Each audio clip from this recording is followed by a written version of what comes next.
രാജ്യത്ത് 77ാമത് റിപ്പബ്ലിക് ദിന ആഘോഷം നടക്കുന്നതിന്റെ ഭാഗമായി കൂത്താളി ഗ്രാമപഞ്ചായത്തിലെ മരുതോറ സെന്റർ നമ്പർ 110 അംഗനവാടി വിപുലമായി ആഘോഷിച്ചു. കൂത്താളി ഗ്രാമപഞ്ചായത്ത് 6ാം വാർഡ് മെമ്പർ രവീന്ദ്രൻ കേളോത്ത് പതാക ഉയർത്തുകയും പ്രതിജ്ഞ ചൊല്ലിക്കൊടുക്കുകയും ചെയ്തു.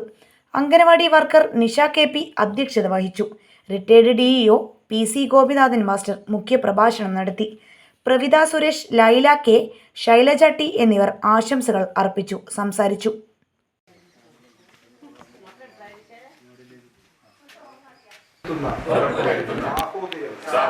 എല്ലാവരും വളർത്തുന്നതിനും ദൃഢനിശ്ചയം ചെയ്തുകൊള്ളുന്നു. ആശംസ റിട്ടയർഡ്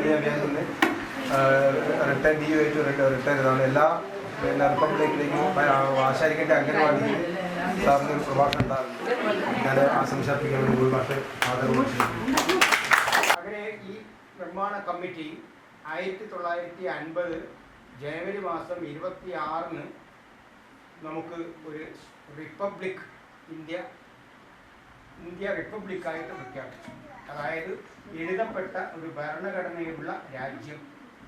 എന്താ അങ്ങനെ ഒരു പ്രത്യേകത നമുക്ക് പറയാൻ കാരണം, ഒരുപാട് രാജ്യങ്ങളിൽ ഇന്നും എഴുതപ്പെട്ട ഭരണഘടന ഇല്ല. തൊട്ടടുത്ത പാകിസ്ഥാൻ, ശ്രീലങ്ക, ബംഗ്ലാദേശ്